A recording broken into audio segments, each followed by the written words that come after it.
Hey guys, it's Mrs. D here, and I want to go over a couple things with you with double replacement reactions.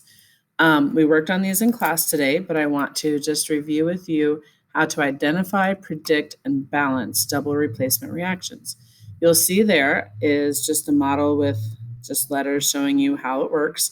So if we have a metal that's A and a nonmetal that's B, and we combine it with a metal that's C and a nonmetal that's D, so basically the metals are going to swap. So that A is going to go with the nonmetal D, and the metal C will go with the nonmetal B. So let's get into how this actually works. First off, we need to know how to identify double replacement reactions. So what we'll see is two compounds on each side of the equation. What you'll see here in our examples, we have silver nitrate, that's a full compound, NaCl, a full compound, and then we get AgCl and sodium nitrate on the other side. What you'll also notice here is this AQ, and you'll see an S. What this means is AQ means aqueous. That means that solid was dissolved into water. That means it's in solution form or liquid form. This sodium chloride, this is solid dissolved into water as an AQ. That's aqueous again. So the solid is what we refer to as our precipitate. The precipitate is what comes out of solution or precipitates out of solution as a solid. So basically, a double replacement reaction, you're mixing two liquids to actually form a solid, which is actually pretty cool. I will say, though, a lot of students don't love double replacement reactions because they're not super exciting. There's not like a lot of flames or anything like that. But at the same time, just the concept of double replacement reactions is pretty cool to think that you can form a solid just by mixing two liquids. Let's take a look at how to predict products for double replacement reactions here. And there we go. So you're going to, number one, switch your metals on the compounds in your reactants.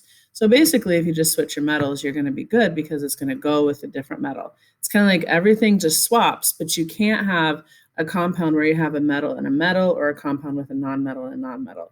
You still have to have an ionic compound with being a metal plus a nonmetal. Then what we're going to do is use your solubility chart to determine if your products work.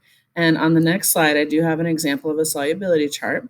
And so we have to see if the products work. And what I mean by that is, in order for a double replacement reaction to actually occur, you have to have a precipitate that forms. On your solubility chart, you're going to see I's and S's. It'd be great if S's meant solid, but it sure doesn't.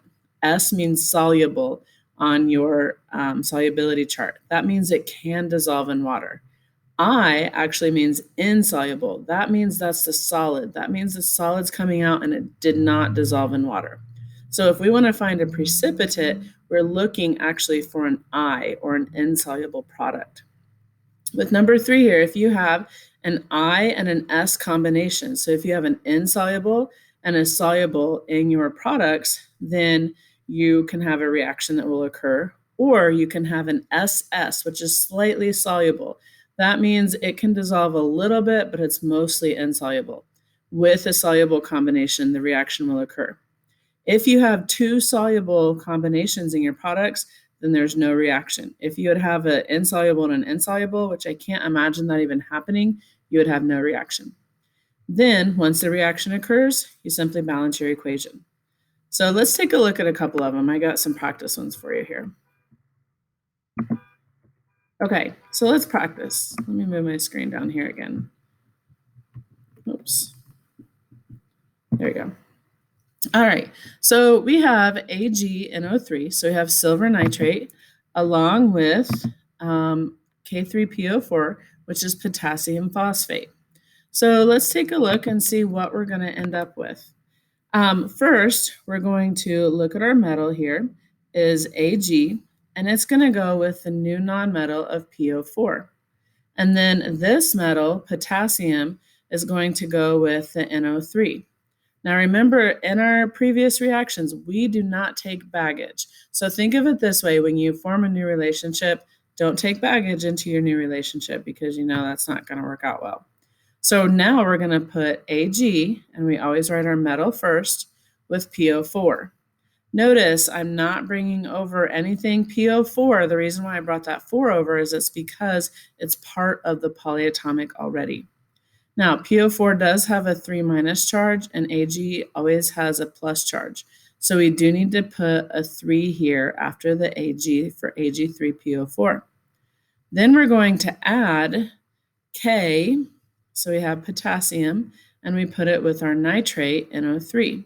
Potassium has a plus charge, nitrate has a minus charge, so we're good here.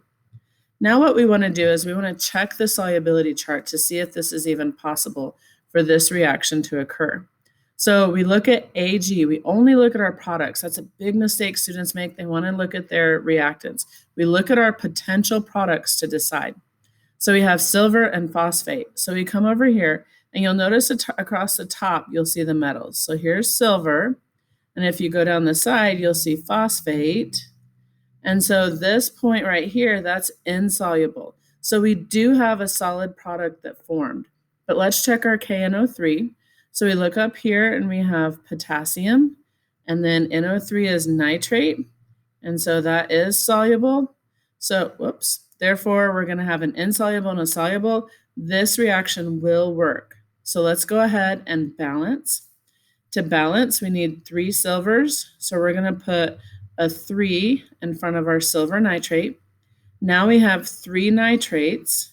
So we need to come over here and put a 3 in front of our potassium nitrate. Now we have 3 potassiums on the product side, and we already have 3 potassiums on the reactant side. So we're good to go. The next one, let's look at copper bromine and aluminum chloride. So we have copper is our metal, and it's going to form with chloride. And then we're going to have aluminum is going to go with bromine. Remember, we don't take baggage into the new relationship. So we have copper, chloride, and the reason why we know copper is a 2 plus charge is because we know that from the copper bromide. So we're going to have CuCl2 because copper is a 2 plus, chlorine's a minus. And we're going to add that to aluminum's going to go with bromine. So we have Al, Br, and aluminum's a 3 plus, and bromine's a 1 minus. So we have Al, Br3. Now we want to check our products with the solubility chart. So we have copper and chloride. So I come up here and I find copper, and I find chloride here, and I meet to where they go, and it is soluble.